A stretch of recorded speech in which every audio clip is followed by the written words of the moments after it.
Isang mapagpalang umaga sa ating lahat. Tayo po'y muling magbabalik sa pag-aaral ng salita ng Panginoon at tayo ay nasa 18 kabanata ng unang aklat ng Samuel. At bago tayo magpatuloy, tayo po muna'y dumulog sa isang panalangin. Ama naming Diyos na makapangyarihan sa lahat, minsan pa samahan niyo po kami sa pagninilay-nilay ng iyong salita. Dalangin namin, Panginoon, na kayo ang magbigay sa amin ng karunungan upang makita namin at maranasan ang lalim at lawak ng pag-ibig mo. We give you glory, honor, and praises in the mighty name of our Lord Jesus Christ. Amen. Verse 1. Matapos mag-usap sina Saul at David, ang kalooban ni Jonathan na anak ni Saul ay napalapit kay David. Napamahal si David kay Jonathan tulad ng pagmamahal nito sa kanyang sarili. Ang makikita nating term na ginamit dito ay sobrang napalapit or napamahal si David kay Jonathan at ganoon din naman si Jonathan kay David. Ito ay hindi simpleng pagkakaibigan kundi ito ay covenant relationship. Nakita ni Jonathan ang kamay ng Diyos kay David at talagang ito po yung naging daan para maging mas malapit siya kay David. May mga ganun talagang pagkakataon, no? May mga taong ilalagay ang Diyos sa buhay mo na hindi aksidente. Hindi lang ng kasama mo, kundi makakatuwang mo siya. So, hindi lahat ng kasama mo ay kagaya ng tulad ni Jonathan or ni David, no? Agad-agad na nagkakalapit ang loob. Kaya kinakailangan na kilalanin kung sino siya, no? At ang tunay na layunin ng Panginoon kung bakit ibinigay niya siya sa iyo. Verse 2, mula noon hindi na pinauwi ni Saul si David. So dito po pinanatili ni Saul si David, no? Mula sa pagiging pastol, napasok sa palasyo si David at ang calling ni David po ay naglipat sa kanya mula sa kanyang comfort zone. Kaya kapag tinawag ka ng Diyos sa mas mataas na layunin, may mga bagay kang iiwan para makapasok ka doon sa larangan na yon or makalakad ka doon sa daan patungo doon sa nais ng Diyos. Verse 3, dahil sa pagmamahal ni Jonathan kay David, isinumpan niya na sila'y magiging magkaibigan habang buhay. Ibinigay niya kay David ang kanyang balabal at kagamitang pandigma, pati ang kanyang tabak, pana at sinturon. Ang pagbibigay po ng robe at armor ay simbolo ng pagsuko ng karapatan sa trono, no? Si Jonathan bilang prinsipe ay kumikilala kay David, no? Ang tunay na kaibigan ay hindi naiinggit sa blessing mo. Sila pa ang nagpapasa ng pabor sa iyo. Kaya alam nyo, kapag meron kang totoong kaibigan, they are willing to share their food, they are willing to share their clothes, they are willing to share their time, So, ganun po yung totoong relasyon or pakikipagkaibigan. Verse 5, nagtatagumpay si David kahit sa ang labanan siya ipadala ni Saul. Kaya, siya'y ginawa nitong pinuno ng mga kawal. Ang pagkataas niya sa tungkulin ay ikinagalak ng buong Israel mula sa pangkaraniwang mamamayan hanggang sa mga opisyal sa palasyo. Ayan, so makikita natin dito, no, si David ay nagtatagumpay saan man siya isugo. Yun po ay hindi dahil sa kanyang galing at lakas, dahil yun po sa Diyos na sumasama sa kanya. Hindi lang sa talento, no? Hindi lang sa talento, kundi ito ay divine favor ng ating Panginoon. So, hindi sapat ang galing. Ang tunay na tagumpay ay kapag kasama mo ang Diyos sa ginagawa mo. Verse 6, sabi po dito, matapos mapatay ni David si Goliath, nagbalik na si Haring Saul at ang kanyang mga tauhan sa bawat bayang madaanan nila. Nasalubong sila ng mga kababaihang umaawit at sumasayaw sa saliw ng mga tamburin at alpa. Ganito ang kanilang awit. Pumatay si Saul ng libo-libo, si David naman ay 10,000. Ayan, so dyan makikita natin ang response ng tao doon sa mga victory ni David. Ang sabi ng mga kumakanta, pinatay ni Saul ang libo-libo, ngunit si David ay 10,000. So, dito nag-umpisang magbago ang lahat. Kung saan yung papuri ng tao ay nagbunga ng inggit sa puso ni Saul, no? Hindi lahat ng pumapalakpak sa iyo ay masaya para sa iyo. Minsan, ang tagumpay mo ang magiging dahilan ng oposisyon. Kaya talagang napakatinding pag-iingat ang kailangan natin na gawin sa panahon na tayo po ay nagtatagumpay.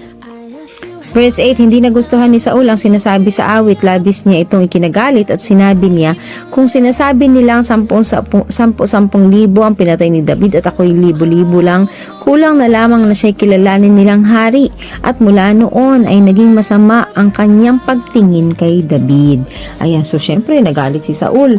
Mula noon ay pinagmamasdan niya si David, no? Ang inggit ay nagiging galit, paranoia, or obsession. So, pinagmamasdan, ibig sabihin may masamang intensyon. Kapag pinayagan mo ang inggit sa puso, sisirain nito ang pananaw mo, maging ang iyong relasyon. Verse 10, sabi po dito, kinabukasan si Saul ay muling ginambala ng masamang espiritu at naging parang baliw. Kaya tinugtog ni David ang kanyang alpa tulad ng ginagawa niya araw-araw. Hawak noon ni Saul ang kanyang sibat at 2 beses niyang sinibat si David sapagkat gusto niya itong patayin. Ngunit parehong nailagan iyon ni David. So dito makita natin that time, dahil walang Holy Spirit, no, merong possession, no, napoposes or naposes si Saul dito. So sabi dito, sinapian si Saul ng masamang espiritu, inhagis ang sibat kay David, no. Spiritually, si Saul ay lumalayo sa presensya ng Diyos, samantalang si David, kahit inosente, ay naging target niya. Ano po, hindi lahat ng umaatake sa iyo ay personal, minsan ito ay spiritual battle. 12. Si Saul ay natakot kay David sapagkat si David na ang pinapatnubayan ni Yahweh at hindi na siya. So, dito makikita natin yung presensya ng Panginoon ay na kay David at nagdulot ito ng takot sa kaaway, no? Kapag ang Diyos ay kasama mo, kahit ang kaaway mo ay matatakot sa iyo. So, verse 13, kaya para mapalayo ito sa kanya, ginawa niya itong pinuno ng 1,000 mga tauhan.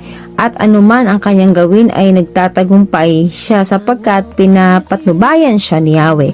Dahil dito lalong natakot sa kanya si Saul. Sa kabilang dako, si David ay lalong napamahal sa buong Israel at Judah dahil sa kanyang matagumpay na pamumuno.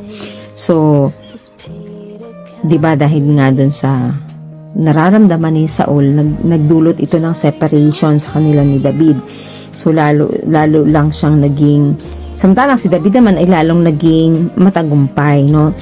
Ginamit ni Saul ang posisyon para pabagsakin si David, pero ginamit ng Diyos iyon para itaas si David. Ang plano ng tao na papagsakin ka, pwedeng gamitin ng Diyos para itaas ka palalo. So verse 17, sabi po dito, minsay sinabi ni Saul kay David, ipakakasal ko sa iyo ang anak kong si Merab kung maglilingkod ka sa akin ng tapat at buong giting. Mong ipagtatanggol ang bayan ng Diyos. Ngunit ang talagang nais niya ay mapatay ng mga Filisteo si David upang mawala na ito sa kanyang landas. Sumagot si David, sino ang aking mga magulang at sino ako upang maging manugang ng hari? Ngunit nang dumating ang araw na dapat tuparin ni Saul ang pangako niya kay David, ipinakasal niya si Merab kay Adriel na taga Meholat. Ayan, so dito makikita natin ano po, yung pangako dito ni Saul ay isang uri ng manipulasyon, no? Manipulation niya kay David para si David ay mapahamak. Tandaan natin na hindi lahat ng opportunity ay mula sa Diyos. May mga pagkakataon na patibong lang pala ito. So verse 20, sabi dito, si Saul ay may isa pang anak na babae, si Michal. Umiibig siya kay David at natuwa si Saul nang malaman ito. Sa loob-loob niya, si Michal ang gagamitin ko upang maipapatay ko si David sa mga Filisteo. Kaya't muli niyang sinabi kay David, ngayon talagang magiging manugang na kita. Kausap pa ni Saul ang kanyang mga tauhan sa palasyo upang hikayatin si David. Ipinasabi niya, gustong-gusto ka ng hari pati ng kanyang mga tauhan, kaya pumayag ka ng maging manugang niya. Nang marinig ito ni David, sumagot siya, maaari ba akong maging manugang ng hari? Gayong ako'y mahirap lamang at walang maipagmamalaki. Sinabi nila kay Saul ang sagot ni David. Ipinasabi naman uli ni Saul, sabihin ninyo na wala akong hihinging dote kundi sandaang balat na pinagtulian ng mga Filisteo bilang paghihiganti sa kaaway. Iniisip ni Saul na ito ang pagkakataong mapatay ng mga Filisteo si David. Nang marinig niya ito, natuwa siya sapagkat kung magawa niya ito ay maaari na siyang maging manugang ng hari. At bago dumating ang takdang araw, nilusob niya at ng kanyang mga tauhan ng mga Filisteo at nakapatay sila ng 200. Ang mga balat na pinagtulian ng mga ito ay dinala niya sa hari dahil dito ipinakasal sa kanya si Mikal. Dito makikita po natin si Mikal ay umiibig kay David, subalit kailangan makapatay si David ng 100 Filistin para ibigay kay Saul. Si Saul ay merong hidden agenda, pero si David ay nagtagumpay pa rin, kahit may masamang balak ang iba laban sa iyo, kung ang Diyos ang nagtalaga sa iyo, walang makakapigil. 28, lalong naniwala si Saul na si David ay pinapatnubayan ni Yahweh at nakita niya kung gaano ito kamahal ng anak niyang si Mikal. Kaya't lalong natakot si Saul kay David. Mula noon itinuri na niya itong kaaway. So yan, makikita natin yung takot naging permanenteng galit na. Kapag ang puso ay hindi inayos, ang maliit na inggit ay nagiging habang buhay na galit, or yung maayos sa relasyon ay nagiging magkaaway. So verse 30, si David ay nagtatagumpay tuwing makikipaglaban sa mga Filisteo at sa lahat ng tauhan ni Saul. Siya ang nagkamit ng pinakamaraming tagumpay, kaya lalo siyang napatanyag. Ayan, so dito makikita natin sa gitna ng oposisyon, lumalago si David. Ang tunay na pabor ng Diyos ay hindi nasisira ng oposisyon, lalo pa itong lumalakas sa gitna ng laban.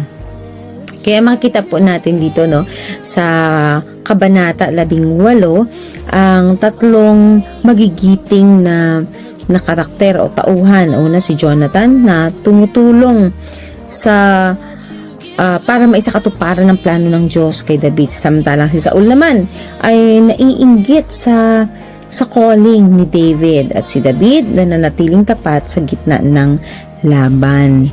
Kaya dito po makikita natin na mahalaga po na tayo yung nagkokontrol ng ating emosyon, hindi yung emosyon natin yung nagpapatakbo or nagpapakilos sa atin. Sana po ay may natutunan tayo sa araw na to. Again, pagpalain tayo ng ating Panginoon at kay Jesus lamang ang papuri.